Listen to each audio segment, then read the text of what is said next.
할렐루야, 주님의 평강이 여러분과 함께 하길 소망합니다. 지난 시간 함께 살펴보았던 것처럼 룻기는 한 여인의 비극적인 이야기로부터 시작됩니다. 룻기 1장은 나오미가 겪은 불행에 초점을 맞추고 있습니다.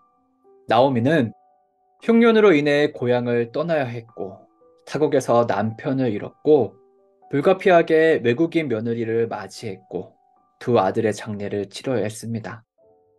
그리고 이제는 며느리들마저도 조금이라도 더 나은 환경으로 떠나보내려 하고 있습니다. 이 모든 것이 지난 10년 어간에 일어난 일이었습니다. 차라리 이 모든 일이 한꺼번에 일어났더라면 오히려 그게 더 견딜만 했을지도 모릅니다.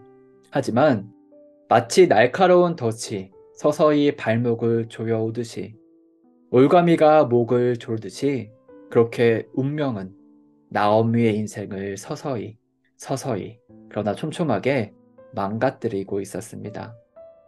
이토록 잔인한 운명 앞에서 나오미의 속은 새까맣게 타들었고 하루하루 피가 마르는 고통의 연속이었습니다.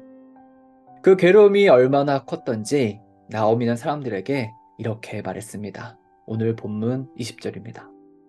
나를 나오미라고 부르지들 마십시오. 전능하신 분께서 나를 몹시도 괴롭게 하셨으니 이제는 나를 마라라고 부르십시오. 나오미의 이름의 뜻은 달콤하다, 즐겁다라는 뜻입니다. 자신의 인생을 생각하면 나오미라는 이름마저도 괜시리 원망스럽고 못마땅하게 느꼈을 것입니다. 그래서 나오미는 울분을 토하듯이 이제부터 나를 나오미라고 부르지 말라고, 나를 마라라고 부르라고 합니다. 마라는 쓰다, 쓰라리다라는 뜻입니다. 나오미는 더 이상 나오미라고 불리고 싶지 않았습니다. 차라리 나를 마라, 쓰라린 사람이라고 부르라고 했습니다. 그렇습니다. 나오미는 쓰디쓴 인생을 살았습니다. 그리고 나오미는 이어서 말합니다. 21절이지요. 나는 가득 찬 채로 이곳을 떠났습니다. 그러나 주님께서는 나를 텅 비어서 돌아오게 하셨습니다.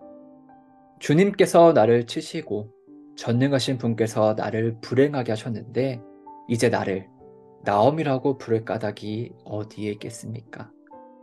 이 말씀을 그대로 보면 나오미가 하나님을 원망하는 것처럼 보입니다. 하지만 이 고백에는 나오미의 믿음도 동시에 드러나고 있습니다. 오늘의 중요한 포인트입니다. 다시 말해 이스라엘의 흉년이 들게 하고 남편과 아들의 생사를 주관하시는 것은 바로 하나님이시라는 것입니다.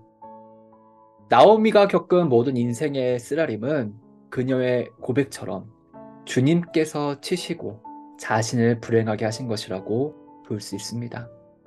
여기서 우리는 나오미가 하나님을 향한 원망만이 아니라 하나님을 향한 믿음이 포함되어 있다는 것을 알 수 있습니다. 적어도 나오미는 하나님께서 역사의 주관자가 되신다는 그 믿음만은 저버리지 않았습니다. 이것은 상당히 중요한 믿음입니다. 왜냐하면 하나님을 주권자로 믿는다는 것은 곧 그분을 왕으로 인정한다는 뜻이기 때문입니다. 나오미가 살던 시대는 어떤 시대였을까요? 그때의 왕이 없었으므로 각기 제 소견에 옳은 대로 행했던 사사시대였습니다. 하나님의 왕권을 인정하지 않고 하나님을 왕으로 섬기지 않던 시대였습니다. 나오미는 이런 시대 속에서도 그 큰 불행을 겪으면서도 하나님이 왕이시라는 믿음을 굳게 붙잡고 있었습니다. 이 얼마나 귀한 믿음인가요? 그래서 하나님이 나를 트시고 불행하게 하셨다는 나오미의 고백은 불신앙에서 비롯된 원망이 아니라 오히려 신앙에서 비롯된 탄식이라고 이해할 수 있을 것입니다. 그 증거 중에 하나가 바로 하나님의 반응입니다. 만약 나오미가 불신앙으로 하나님을 원망했다면 하나님의 책망을 받았을 것입니다. 하지만 하나님께서는 이 부분에 대해서 문제 삼지 않으셨습니다.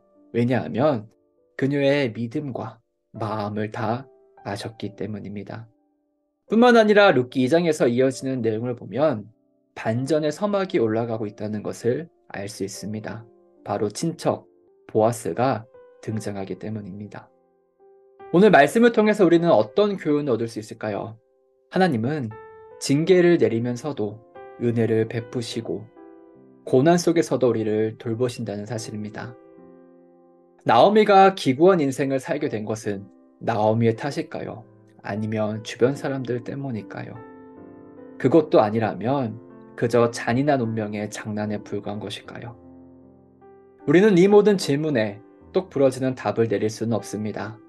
하지만 한 가지 확실한 것은 하나님께서는 여전히 나오미를 돌보고 계신다는 사실입니다. 비록 나오미는 자신의 이름을 마라라고 부르라고 했지만 룻기에서 나오미를 그렇게 부른 적은 단 한 번도 없었습니다. 나오미는 처음부터 끝까지 나오미, 달콤한 기쁨이었습니다. 고난을 당하는 나오미에게 이게 상식적으로 말이 되는 이야기일까요? 비상식적인 일이고 역설과 모순 덩어리입니다. 그런데 이게 또 우리의 인생이고 하나님께서 우리 인생을 인도하시는 방식입니다. 사랑하는 여러분, 하나님은 고난 가운데서도 역사하십니다. 고난 속에서도 우리를 인도하십니다. 고난 중에서도 우리를 지키시고 보호하십니다. 그럴 바에야 애초에 고난을 주지 않는 게 더 낫지 않느냐고 물을 수도 있지만 이것은 우리의 영역은 아닙니다. 하나님께서는 나오미를 여전히 달콤함, 기쁨이라고 부르셨습니다. 그 증거로 친척 보아스를 등장시키십니다. 이제 나오미는 그 이름처럼 달콤할 수 있을 것입니다. 기쁨을 회복할 수 있을 것입니다. 하나님은 이런 분이시고 이렇게 역사하시는 분이십니다. 그리고 하나님께서는 여러분도 나오미로 대하십니다. 이 사실을 기억하면서 고난 중에서도 오직 하나님을 바라보며 그분의 도우심을 구하는 여러분 되길 간절히 축복합니다.